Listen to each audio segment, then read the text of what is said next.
Baik, kita akan langsung aja pemirsa untuk memantau bagaimana kondisi terkini di dua titik di wilayah Indonesia yang masih dilanda banjir di Karawang, Jawa Barat dan juga di wilayah Jambi. Di Karawang ada Agung Prasetyo dan di Jambi ada Arizal Antoni. Kita akan ke Karawang dulu. Selamat pagi Agung, bagaimana kondisi terkini di sana? Apakah banjir sudah mulai surut di sana?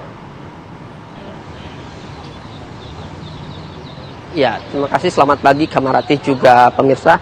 Hari ini merupakan hari ke-7 banjir yang melanda Desa Karangligar atau tepatnya Dusun Pangasinan. Dan di tempat kami mengabarkan di mana banjir sudah berangsur surut, tetapi kalau kami melihat ke arah dalam ganggang yang pemukiman warga, ketinggian air memang kondisinya masih cukup tinggi, bahkan mencapai 1 meter lebih. Dan kalau di tempat kami mengabarkan ini, yang semula ketinggian air banjir mencapai 1 meter lebih, tetapi genangan air sekarang saat ini hanya sekitar 20 sampai 30 cm saja. Dan memang untuk warga juga yang memang rumahnya sudah surut dari genangan banjir, ada yang sebagian warga sudah mulai melakukan bersih-bersih material lumpur yang terbawa oleh banjir. Dan selain itu juga banjir ini tidak hanya menggenangi sedikitnya saat ini 200 rumah warga, tetapi banjir juga menggenangi sekolah, masjid, dan akses jalan desa. Dan dapat kami informasikan untuk warga yang masih terdampak kebanjiran memang masih bertahan di tempat pengungsian yang disiapkan oleh pemerintah daerah dan pusat, yakni di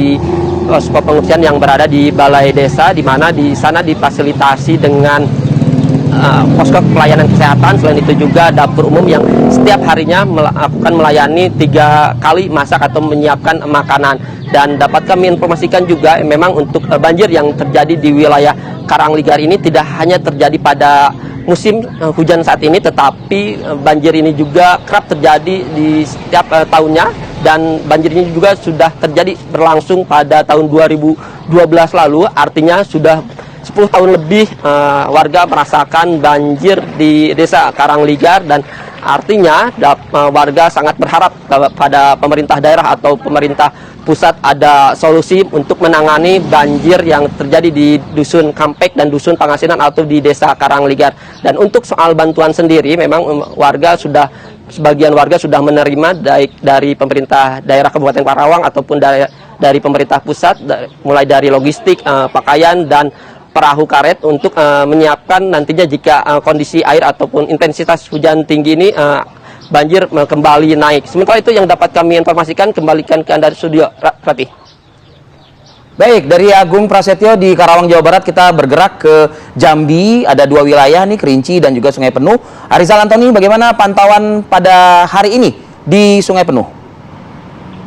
Ya, Fadil dan pemirsa TV One, pagi ini sudah memasuki lebih dari 2 pekan banjir melanda Kota Sungai Penuh dan Kabupaten Kerinci. Dan pagi ini kita lihat sendiri banjir masih menggenangi permukiman warga. Meskipun banjir tidak setinggi hari-hari sebelumnya, namun tadi kemarin sore itu air kembali naik dan kembali membanjiri permukiman warga. Dan saat ini ribuan warga yang terdampak banjir masih mengungsi di tempat-tempat pengungsian dan juga tenda-tenda darurat di tempat yang lebih aman. Dan juga kondisi terkini banjir yang melanda di Kabupaten Kerinci dan Kota Sungai Penuh yang parah dampaknya terdapat di 3 kecamatan. Untuk Kabupaten Kerinci ada Kecamatan Gunung Kerinci, Danau Kerinci, dan Danau Kerinci Barat. Itu semua jalan dan rumah warga masih terendam banjir. Sedangkan untuk Kota Sungai Penuh, banjir terparah yang terjadi saat ini terjadi di 2 kecamatan, yaitu Kecamatan Hamparan Rawang dan juga Kecamatan Tanah Kampung. Dan saya informasikan juga pada saat ini saya berada di salah satu desa, yaitu Desa Tanjung, yang mana masyarakatnya masih terdampak banjir dan belum bisa beraktivitas. Selain merendam permukiman warga, banjir juga merendam ribuan hektar sawah warga.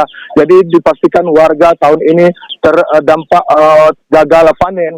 Dan juga informasi yang kami dapatkan pagi ini, ada dari organisasi-organisasi dari luar daerah sudah mengalirkan bantuan, dan salah satunya dari Indonesia Off-Road yang sedang datangi tempat lokasi-lokasi banjir, dan mereka juga memberikan bantuan. Informasi yang kami dapatkan 1 ton beras juga mereka salurkan untuk bantuan banjir. Dan saat ini warga yang terdampak banjir masih membutuhkan bantuan pasokan makanan karena mereka belum bisa beraktivitas, dan masyarakat di sini masih menunggu tanggapan dari pemerintah daerah untuk membantu mereka karena pasokan makanan dari pemerintah daerah tidak mencukupi, dan juga dari provinsi dan juga masyarakat luar yang relawan, kami masih menunggu donasi gitu, Fadil. Baik. Terima kasih banyak Arizal Antoni dan juga Agung Prasetyo melaporkan langsung dari Karawang dan juga Jambi. Selamat bertugas kembali dan kita berdoa semoga banjir di wilayah sana dapat Amin. segera surut dan masyarakat dapat segera beraktivitas. Oke, Rati.